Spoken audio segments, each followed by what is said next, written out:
Ya, oke, assalamualaikum warahmatullahi wabarakatuh. Oke, selamat pagi. Oke, pagi ini kita akan mempelajari pengenalan pola untuk pengenalan pola yang bisa kita gunakan untuk data mining dengan menggunakan association rule mining gitu ya. Menggunakan association rule gitu ya. Nah, yang algoritma yang pertama yang bisa kita gunakan untuk keperluan tersebut ini namanya adalah a priori. Ini algoritma relatif sederhana ya, cara kerjanya gitu ya, cara kerjanya cukup sederhana. Nah, algoritma ini intinya dia digunakan untuk mencari pola dari data yang sering muncul gitu ya. Data yang sering muncul dalam sebuah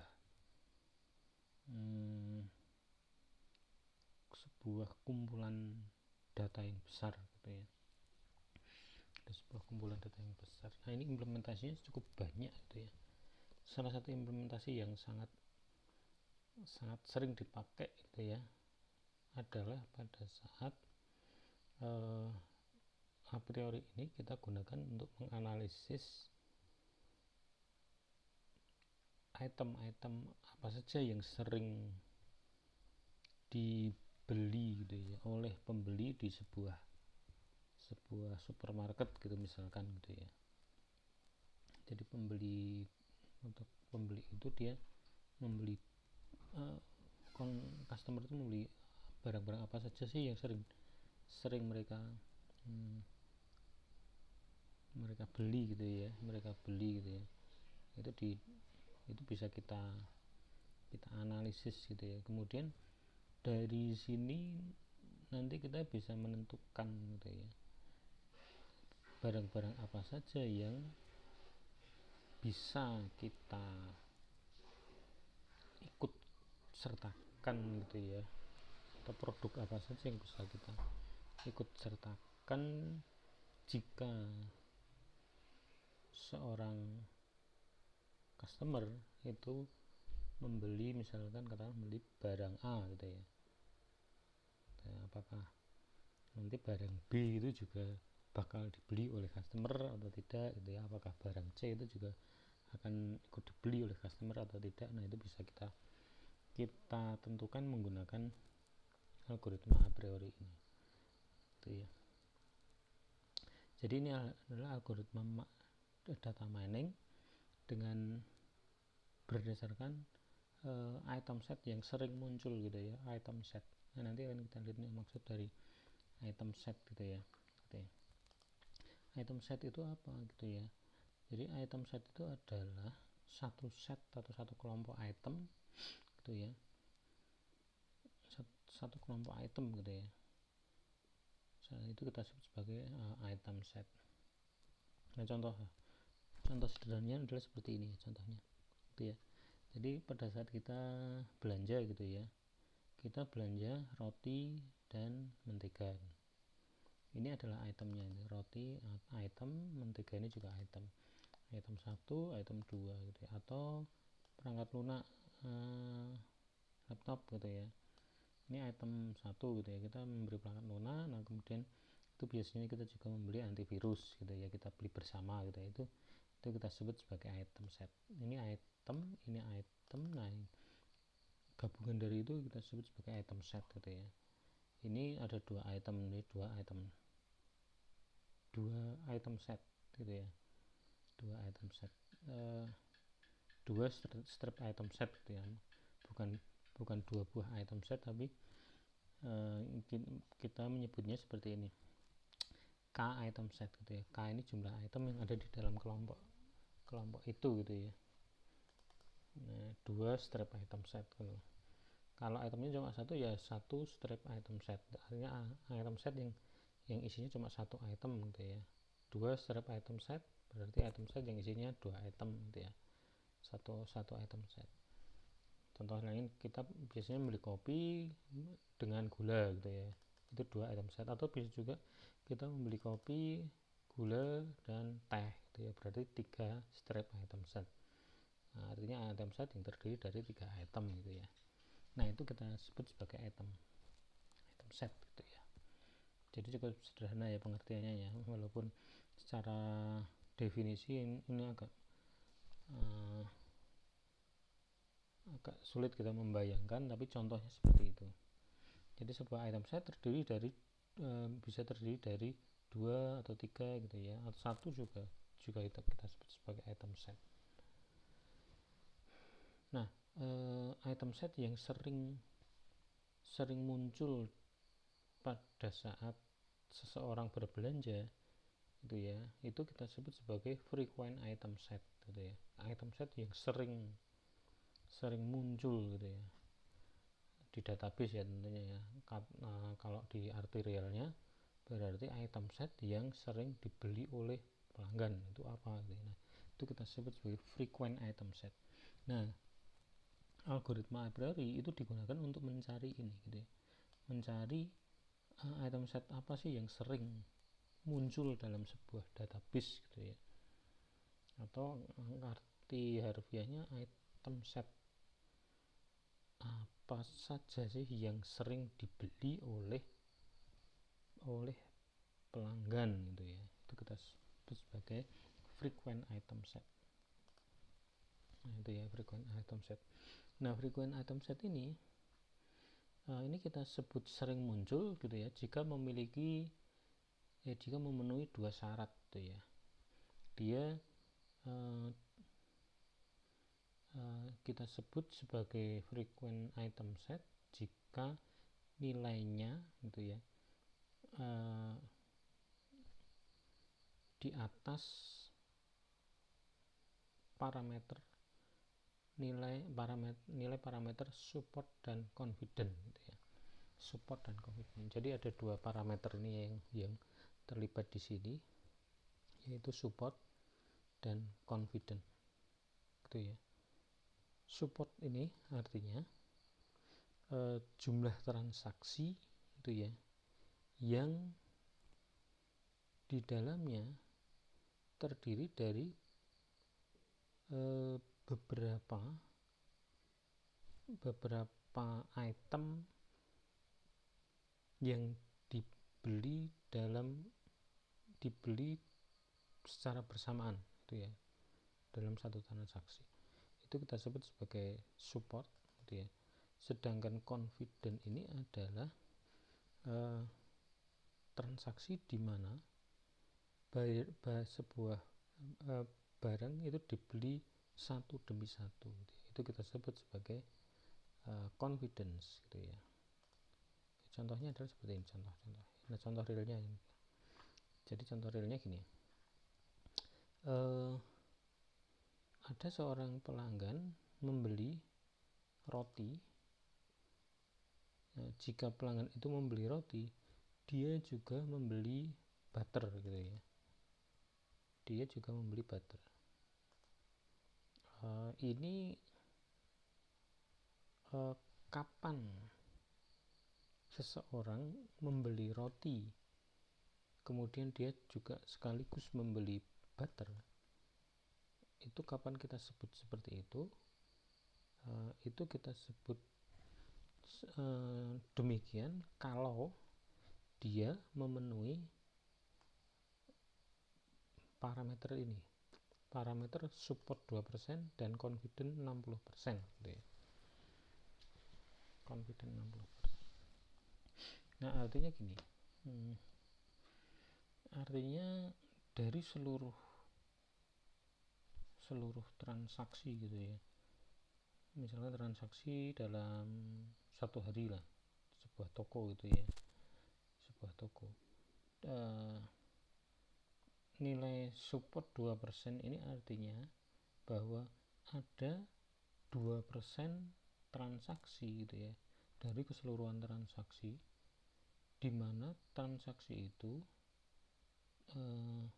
di dalamnya seseorang membeli roti sekaligus membeli mentega itu atau butter secara bersamaan gitu ya.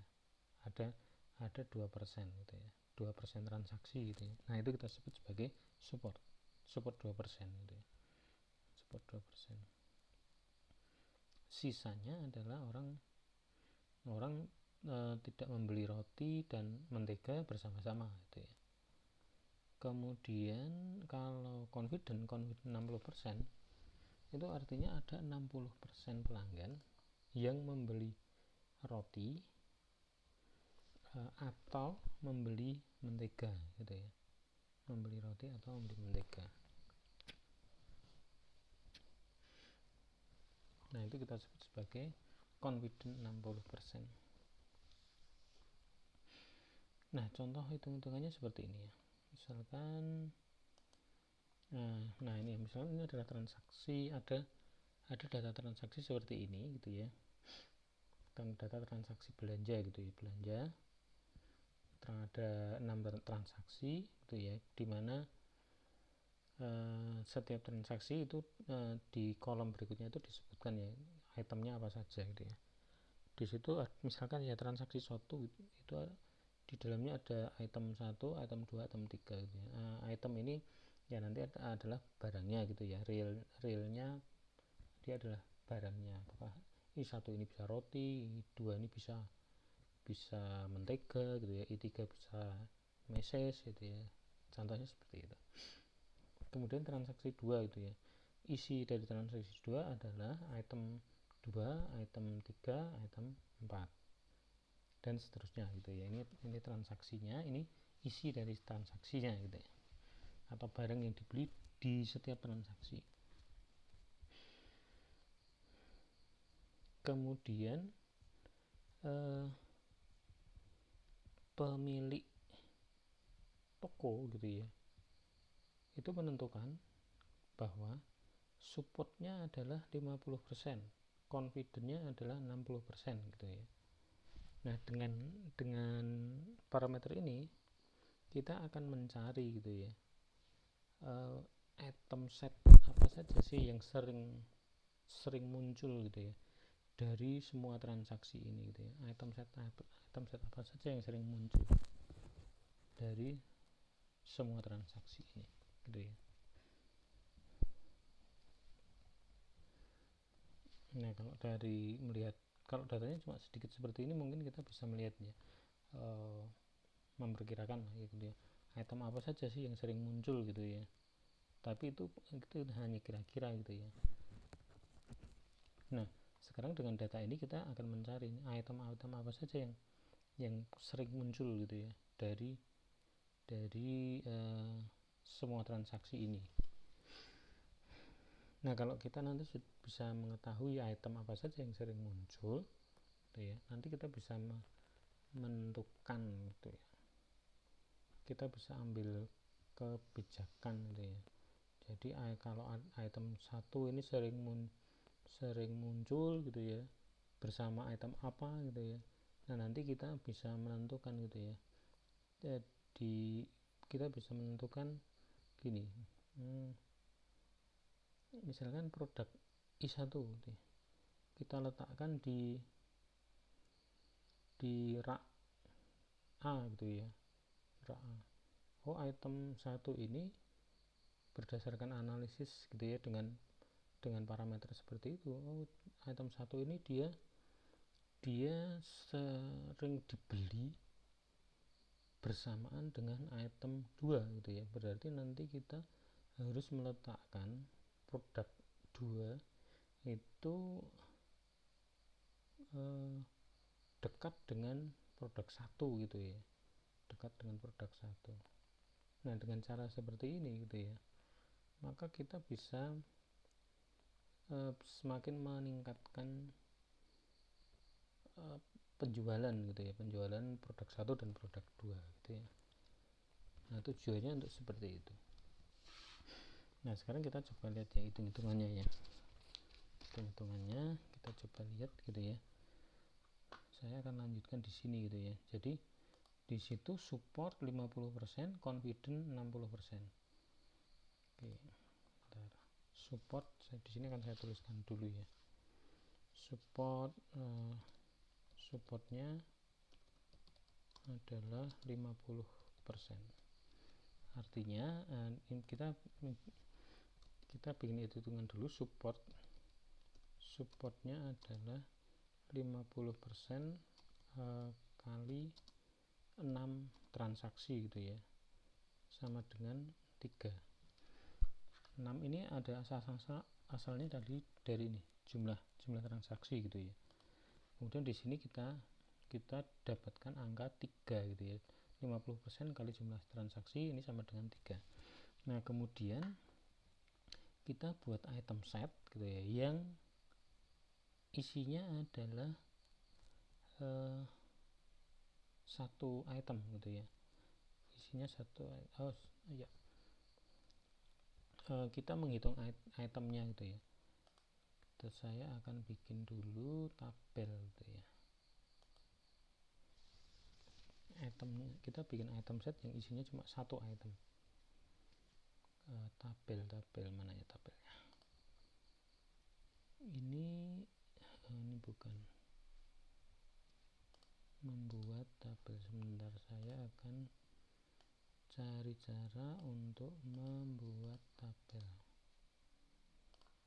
Oke, insert mungkin ya. Tabel 2 kolom.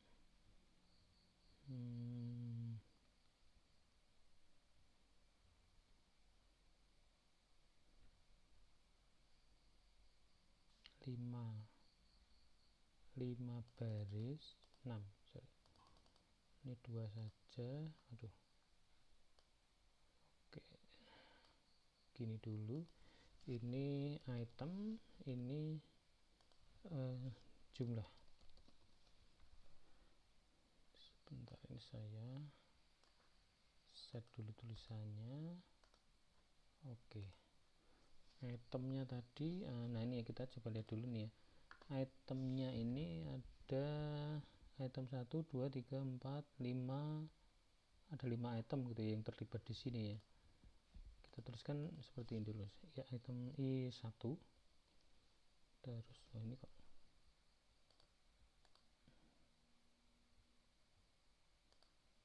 I1, ya I2,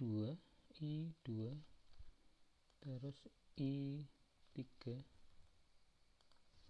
I4, I5. Nah, ini adalah item setnya ya, item set, tapi dia item setnya isinya cuma satu item gitu ya. Nah, sekarang kita lihat nih I1 ini di dalam keseluruhan transaksi ini ada berapa gitu ya, dia muncul berapa kali gitu ya.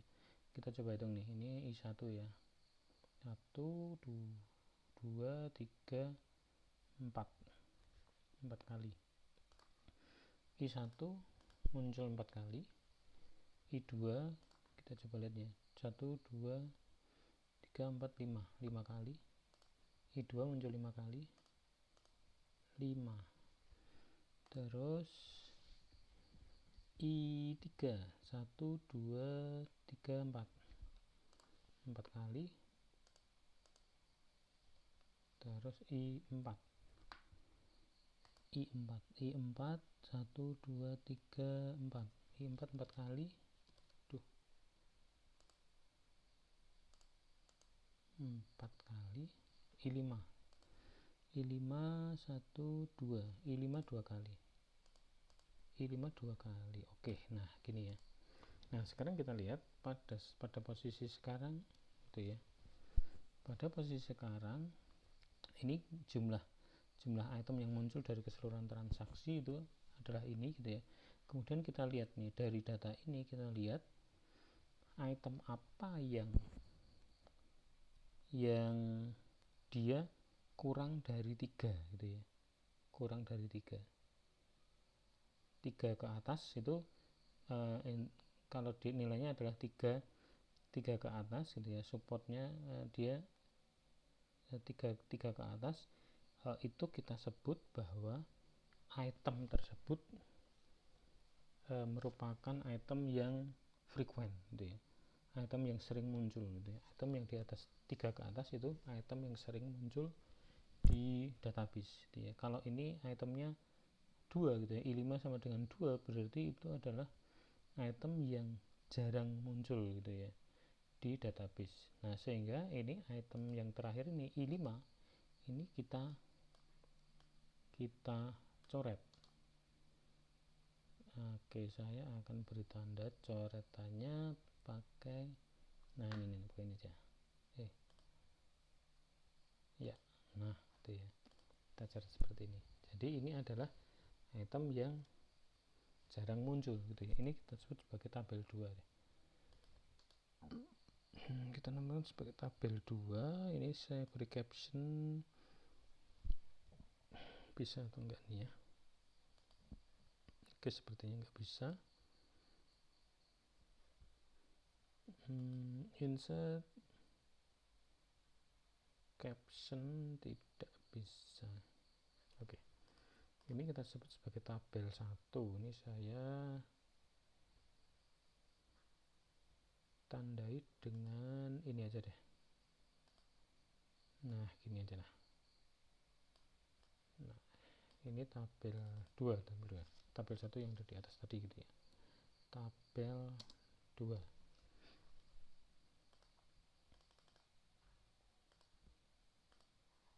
Oke. Nah, itu ya.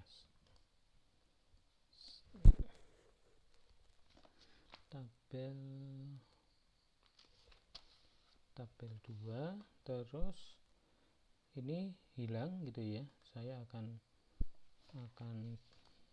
duplikat dulu gitu ya. Duplikat tabel 2. Oke. Ini tabel menjadi tabel 3 dengan satu row paling bawah ini kita delete row. Nah, gini ya. Menjadi tabel 3. Jadi item yang jarang muncul itu kita hapus dulu gitu ya pada tahap pertama ini gitu ya. Kita hapus dulu. Berikutnya adalah kita membuat tabel yang isinya adalah tabel dengan item set 2 item gitu ya. 2 item dengan kombinasi dari ini. Kombinasi dari 4 item ini gitu ya. Oke, ini saya duplikat dulu. Duplikat gitu ya. Tabel 4 isinya adalah item, bentar, ini saya hapus dulu. Ini hapus 1 2 3 4 ya itemnya. Berarti kita isi dengan item I1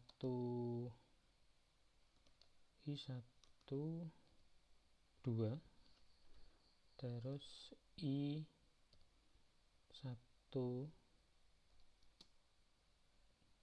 3, I1 3, tadi ada 4 juga. Ini oke. Terus ini I1 dengan item 4 gitu ya. Terus item 2 kombinasi dengan 2 dan 3 gitu ya. 2 dan 1 sudah, berarti 2 dan 3. Item 3. Kemudian nambah lagi item 2 kombinasi dengan item 4. Nah, gitu ya. Terus yang belum adalah kombinasi 3 dan 4. Item 3 kombinasi dengan item 4. Itu ya. Ini tulisannya saya samakan dulu ya, CMU serif biar lebih enak. Oke. Nah, ini ya. Nah, sekarang dari kombinasi ini kita akan coba lihat. Sebentar, saya save dulu.